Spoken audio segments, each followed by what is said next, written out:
बंदर को बिना काम का समझते हो ना, कपि चंचल सबही विधिहीना। और मैं तुम्हें श्राप देता हूं कि जब तुम आपत्ति के दिनों में भटकोगे, रोओगे पत्नी के वियोग में, हे खगमृग हे मधुकर श्रेणी, तो तुम्हें कोई इंसान सहायता नहीं देगा, तुम्हारी मदद में बंदर ही आएंगे आपके साथ में। भगवान ने कहा धन्य महाराज, ये तो बड़ा अच्छा वरदान दे दिया आपने। बोले ये वरदान कैसे हो गया? कहा हमने तो ये सुना है कि जब व्यक्ति के ऊपर में आपत्ति आती है तो सहोदरोपि विमुच्यते, सगा भाई भी साथ छोड़ देता है, और आप कहते हैं बंदर साथ देंगे। वाह क्या सुंदर गजब का आपने वरदान दिया मुझे। और बंदर इतनी सुंदर। अच्छा आपने कभी सोचा हो तो बताओ, राम जी ने कुत्तों की सेना क्यों नहीं बनाई? कुत्ते एजुकेटेड होते। अमेरिका के कुत्तों को जो सेना में काम करते हैं, 1-1 लाख रुपए का वेतन है एक दिन का।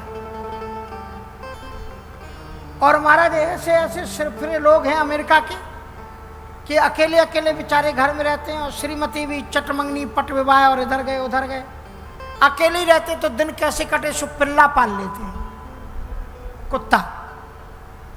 और हमें अभी जब हम आ रहे थे तो किसी सज्जन ने बताया कि मरते समय पूरी प्रॉपर्टी उसी कुत्ते के नाम खरीदते। फिर हमने कहा वो कुत्ता क्या करता है?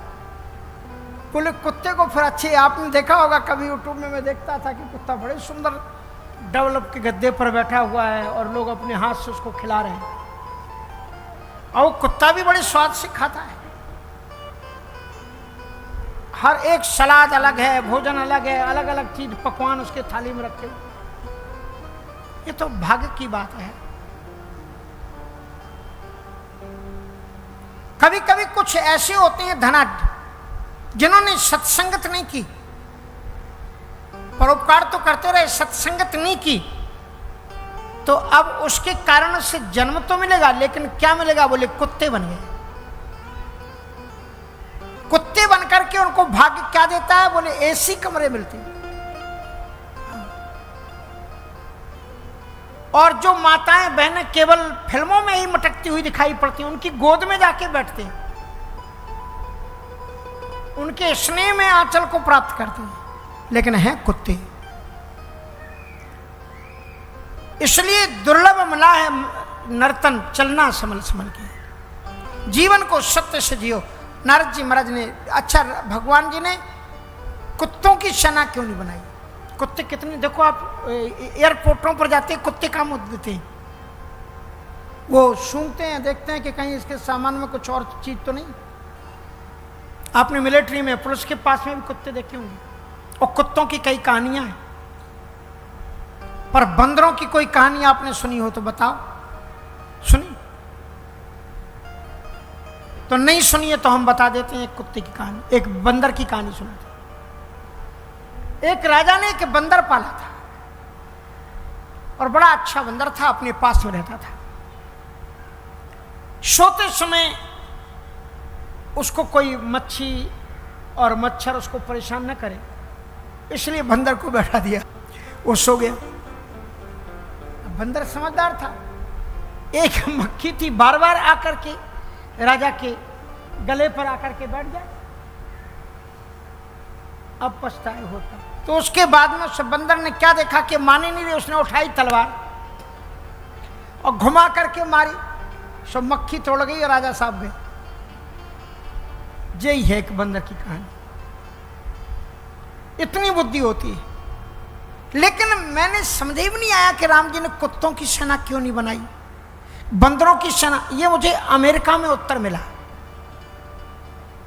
सुबह का अपने वॉक करते हैं, हर एक जगह वॉक माने घूमने जाते हैं सुबह, सो घूम रहे थे। हमने सोचा यहाँ के कुत्ते तो एजुकेटेड होंगे, पढ़े लिखे होंगे, अमेरिकन कुत्ते हैं, समझदार होंगे।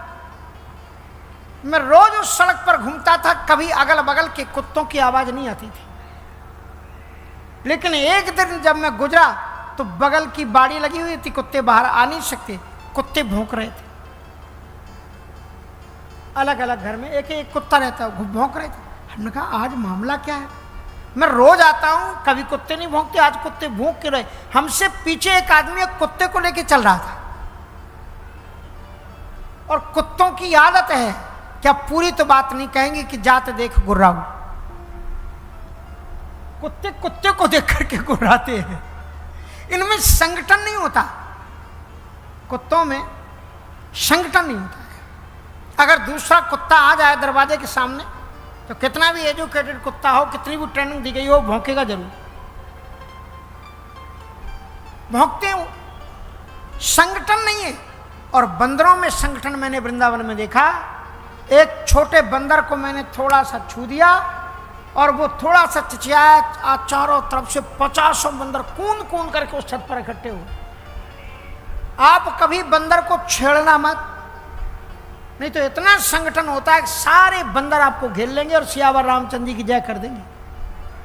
हाँ, और बंदर का एक नाम होता है मरकट। मरकट का नाम जानते हो क्यों होता है? ये शब्द क्यों है? इसलिए कि बंदर मारते भी हैं और काटते भी हैं। जो मारे भी और काटे भी उसका नाम मरकट। मरकट वदन भयंकर दे। सुनारद जी महाराज को ये श्राप दिया। भगवान ने कहा यह भी बहुत अच्छा वरदान है कि दुनिया के मनुष्य को यदि भर्ती किया जाए अपनी सेवा के लिए तो वो कहता है वेतन कितने दोगे, रहने के लिए मकान कितना दोगे, भत्ता मिलेगा कि नहीं मिलेगा। लेकिन आपने ऐसी सेना दी, उनको कपड़े भी नहीं देने पड़ेंगे, ट्रेनिंग भी नहीं देनी पड़ेगी, वेतन भी नहीं देना पड़ेगा, भत्ता भी नहीं देना पड़ेगा और भोजन भी नहीं देना पड़ेगा। ये खुद ही भोजन पेड़ों पर चढ़ चढ़ के उतार कर खाएंगे। नारद जी ने कहा हाँ हो, ये भी धोखे से वरदान हो गया। नारद जी ने कहा हम तुम्हें तीसरा श्राप देते हैं। और तीसरा श्राप देते हुए उन्होंने कहा कि आपने मुझे इस प्रकार से पत्नी के वियोग में रुलाया। मम अपकार कीने तुम भारी, नारी बिरह तुम दुखारी। मम अपकार कीने तुम भारी, नारी बिरह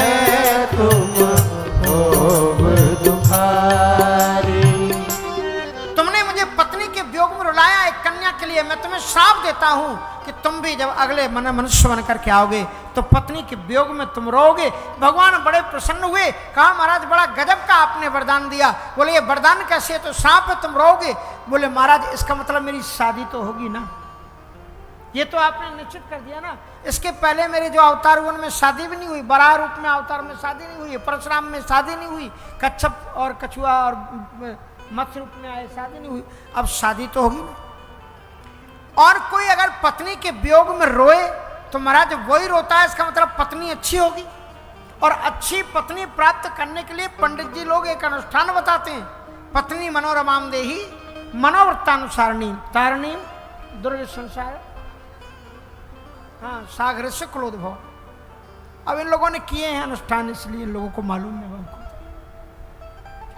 तो इस प्रकार से पत्नी मनोरमाम, श्रेष्ठ पत्नी प्राप्त करने के लिए भी तपस्या करनी पड़ती। नहीं तो एक माता जी का स्वभाव था कि पतिदेव जो कुछ कहें बिल्कुल उसके उल्टे आचरण करती थी। अगर उन्होंने कह दिया कि कल जल्दी जग जाना, हमको वहां जाना है, थोड़ा सामान पैकिंग, बोले आप खुद ही कर लेना, हम आज बहुत थके हुए। कल जरा मार्केट मत जाना, आज मेरी घर में काम है। नहीं कल का ही मैंने टाइम निकाला, कल ही मैं जाऊंगा।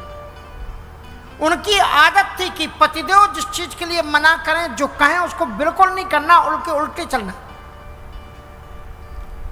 सो एक दिन श्रीमान जी ने पेपर में पढ़ा कि गंगा में बाढ़ आई हुई है। सो उन्होंने कहा कि आज गंगा जी में बाढ़ है, आज गंगा जी मत जाना।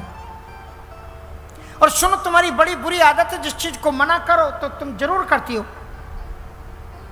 तो फिर एक बात और है कि फिर तुम जाओ भी तो जरा गहराई में मत उतरना। और वो गंगा जी भी गई। पतिदेव जो ही गए, मना क्यों किया तो वो गंगा जी पहुंच गई। अब उनको याद आया, उन्होंने मना किया था गहराई में मत घुसना, सो गहराई में भी घुस गए। गंगा जी ने सोचा कितनी पतिव्रता नारी, ये तो गंगा की तरह पवित्र है, से ले चलो अपने साथ में। सो बहा ले गई। श्रीमती जी बह गई। घाट पर खड़े हुए लोग कुछ उन साहब के परिचित थे जिनकी वो पत्नी थी, उनको फोन किया कि आपकी पत्नी आई थी, गंगा में बह गई। अब वो श्रीमान जी गंगा के घाट के किनारे दौड़ते हुए आए और अपनी पत्नी को खोज रहे थे। तो किसी ने पूछा क्या खोज रहे? उल्टी धारा में खोज रहे थे। धारा जिधर बह के जा रही थी उधर नहीं, जिधर से धारा आ रही थी उधर भाग रहे थे। तो किसी ने कहा क्या हुआ, क्या खोज रहे? बोले मेरी श्रीमती जी बह गई हैं, उनको मैं खोज रहा हूं। तो बोले उधर जाओ ना जिधर से धारा बह करके जा रही है। बोले जीवन में वो कभी सीधी तो चली ही नहीं, इसलिए वो बहेंगी भी तो उल्टी ही बहेंगी, इसलिए मैं उल्टी धारा में देख रहा था कि कहां गई पत्नी। तो भगवान नारायण ने मुस्कुराए, बोले पत्नी मनोरमा में, इसका मतलब पत्नी अच्छी होगी। तो नारद जी ने सोचा कि हाँ ये भी गलत वरदानी हो गया। तो नारद साप दीन एक बारा, कलप एक ही लगे अवतार। नारद साप दीन एक बारा, कलप एक ही लगे अवतारा। एक कल्प में नारद जी के श्राप के कारण भगवान का अवतार हुआ। और एक कारण बताते हैं कि जो जिनको तुमने देखा था वो मनु शत्रुपा की तपस्या से प्रादुर्भूत हुए हैं। महाराज मनु और शत्रुपा बहुत सुंदर चरित्र है इनका। मनु का मतलब आदि मानव, सबसे पहला इस धरती का मनुष्य। उनके माध्यम से अयोध्या का निर्माण किया गया और राम की उपासना की गई। जिस अयोध्या की पावन धरती पर रामलला विराजमान हुए, ये वही धरती है जिसको महाराज मनु ने बसाया था। श्रीमद् भागवत के प्रथम सर्ग में बहुत विस्तार से वर्णन है कि अयोध्या कितनी बड़ी है, कैसे महाराज मनु ने उसको बसाया था। उन महाराज मनु ने संपूर्ण समाज को, संपूर्ण जगत को एक शिक्षा दी। रामचरितमानस में आता है उन मनु का चरित्र कि एक दिन बड़े चिंता पूर्वक वो बैठ गए। हृदय बहुत दुखी लागे, जन्म गयहु हरि भगति बिनु, और होए न विषय विराग, भवन बसते भाचौत पन। संसार के प्रथम मनुष्य महाराज मनु ने जो चिंता की, ये चिंता हर एक मनुष्य के जीवन में आनी चाहिए। मनु ने चिंता क्या की? कहते हैं हृदय बहुत दुख लाग, जन्म गयो हरि भगत बिन। चतुर्थावस्था आ गई, सुख संपत्ति धन दौलत पत्नी पुत्र परिवार सब कुछ पाया। दुनिया घरवार जाना, नाते रिश्तेदार जाना, कुटुंब और कबीला जाना, जाना जहाना है, रुपया और पैसा जाना, घर और मकान जाना, पर उसे नहीं जाना तुझे जिसके पास जाना है, उसे नहीं जाना तुझे जिसके पास जाना। इसलिए मनुष्य को अवस्था में फिर यह सोचना चाहिए कि अंत में हमें जिसके पास जाना है उसको भी हम जाने।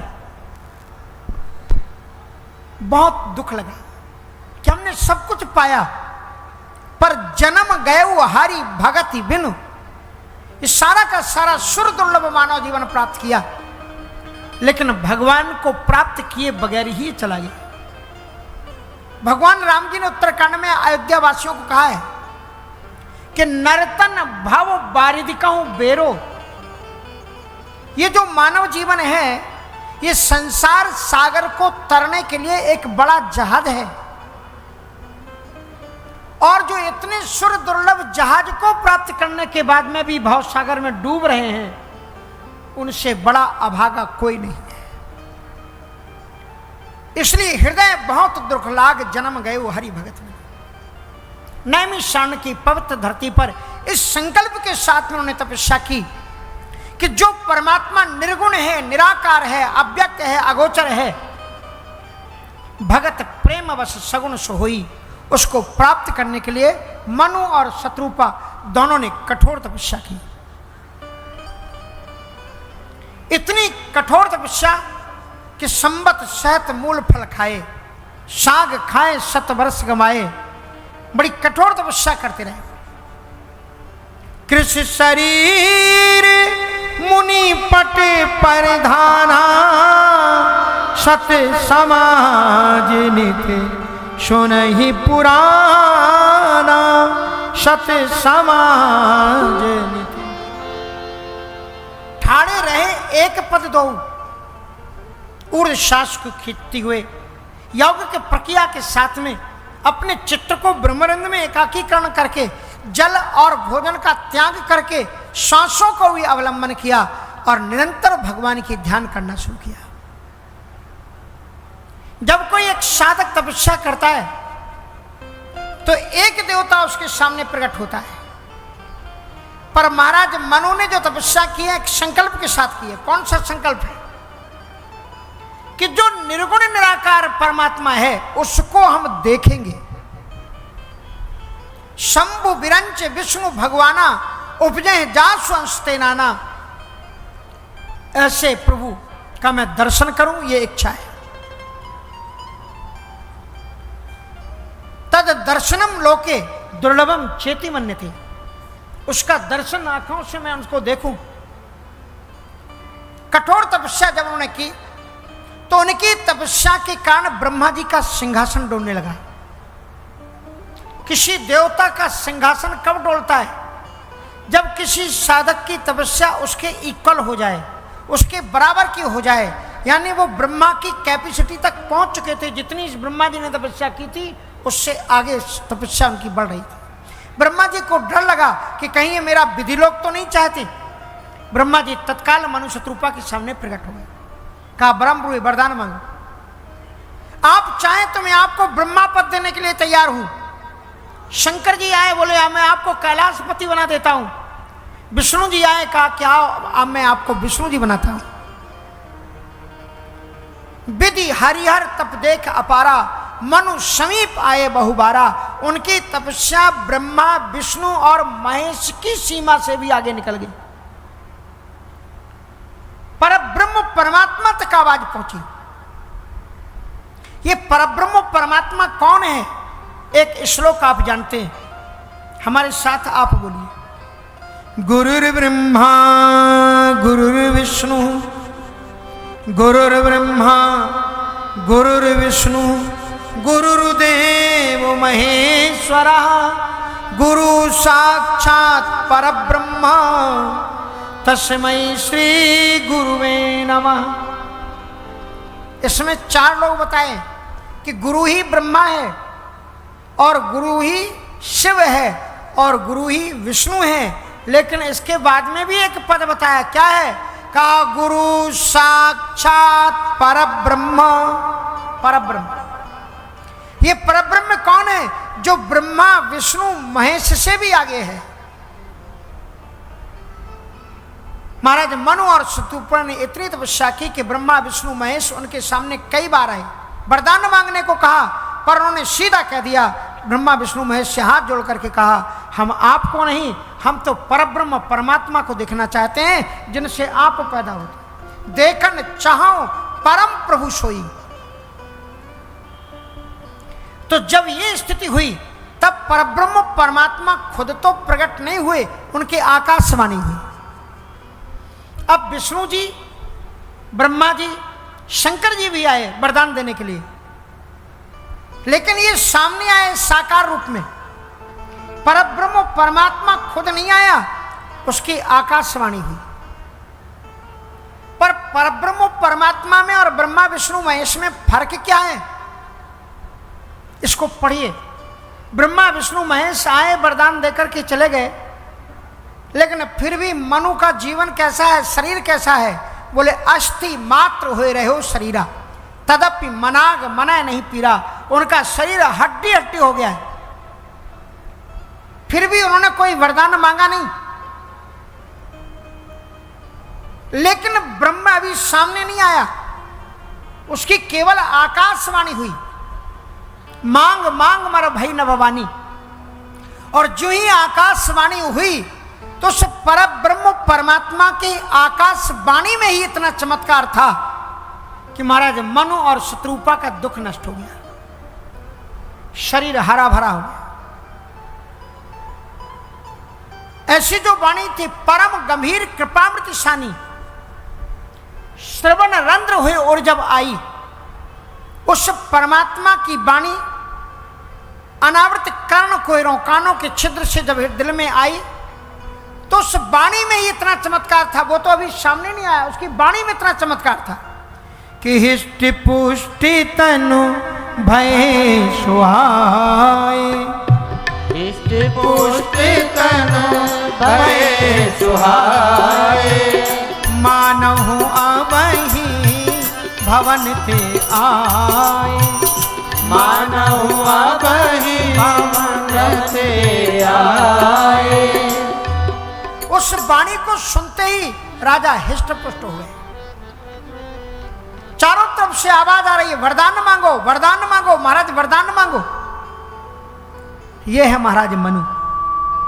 मनु ने वरदान क्या मांगा कि देखने चाहूं परम प्रभु सोई। हे प्रभु, मैं आपको अपनी आंखों से देखना चाहता, मुझे आप दिखो। मैंने यह तपस्या इसलिए की है कि मैं अपने सामने भगवान को खड़ा होकर देखना चाहता। तो आकाशवाणी हुई कि मेरा कोई स्वरूप नहीं है, निर्गुण नाम ना रूप। मैं निर्गुण हूं, निराकार हूं, अव्यक्त हूं, अगोचर हूं। मेरा कोई नाम नहीं है, मेरा कोई रूप नहीं है। जब मेरा कोई रूप ही नहीं है, जब मैं निराकार हूं, तो मैं आपको दिख कैसे जाऊंगा? इसलिए मैं दिख तो नहीं सकता। बोले पर मैंने तो इस संकल्प के साथ में ही तपस्या की है कि देखना चाहूं परम प्रभु सोई। मैंने इसी के लिए तपस्या की है, क्योंकि रामता अपनी उपनिषद कहती है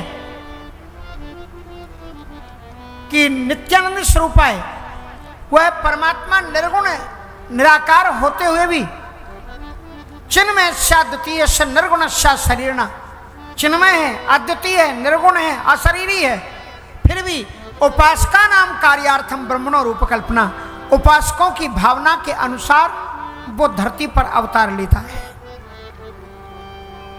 तो परब्रह्म परमात्मा की आकाशवाणी ने कहा मेरा कोई नाम नहीं है, मेरा कोई रूप नहीं है, इसलिए तुम मुझे बताओ किस रूप में तुम मुझे देखना चाहते हो। गीता में श्री कृष्ण जी कहते हैं कि एको ही हम बहुत श्याम, यो यो याम याम तनुम भक्त्या श्रद्धेयार्थ तुम इच्छति तस्य तस्याचलाम श्रद्धाम ताम्यो विदधाम्यहम्। एको ही सद्विप्रा बहुधा वदंती है, वेद कहते हैं मैं एक ही हूं। जो उपासक जिस रूप में मेरी उपासना करता है, यो यो याम याम तनुम भक्त्या, जिस स्वरूप की कल्पना करके उपासना करता है, मैं उसके सामने उसी रूप में आ जाता हूं मैं ही। यदि कोई दुर्गा के रूप में भजता है तो मैं ही दुर्गा बन के आता हूं, कोई शिव की उपासना करता है तो मैं ही शिव बन के आता हूं, कृष्ण के। तो तुम मुझे बता दो तुम मुझे किस रूप में देखना चाहते हो। तो मनुष्य रूपा ने कहा कि मैंने आपको पहले कभी देखा नहीं है, इसलिए जो आपका रियल रूप हो आप उसी में आ जाओ। जब मैंने आपको पहले कभी देखा नहीं तो मैं आपको कैसे बता दूं आप किस रूप में आ जाओ। इसलिए आप जिस रूप में हो आप बताइए। तो भगवान ने फिर वही कहा कि महाराज मैं आपको वही तो बता रहा हूं, मेरा कोई रूप ही नहीं है, इसलिए बार बार आप वही जिद कर रहे हैं कि आ जाओ, मैं तो निर्गुण हूं, निराकार हूं, कैसे आ जाऊं। तब महाराज मनु ने एक रास्ता निकाला। महाराज मनु ने कहा कि मैंने आपको पहले कभी देखा नहीं है, but I want to see you in front of us. हम देखना चाहते हैं आपको सामने। तो बोले किस रूप में देखना चाहते? बोले मैंने आपको कभी देखा नहीं तो मैं आपको कैसे बता दूं आपका कौन सा रूप सही। इसलिए हे प्रभु, जिन लोगों ने आपको पहले देखा है, ऐसे कुछ लोगों का नाम, 2 लोगों का नाम हम बता देते हैं। उन लोगों को आप जिस रूप में दिखलाई पड़ते हो उसी रूप में आप मेरे सामने भी आ जाइए। अब देखिए रामायण में कितनी चतुराई के साथ में महाराज मनु ने काम किया। कहा मैंने आपको नहीं देखा, पर जिन लोगों ने देखा है, वेद जिसका निरूपण करते हैं, हम उस रूप में देखना चाहते हैं। अब महाराज मनुष्य भगवान ने कहा बहुत सुंदर बात, जल्दी बताओ दो नाम। उन्होंने पहला नाम किसका बताया, किसने देखा है आपको?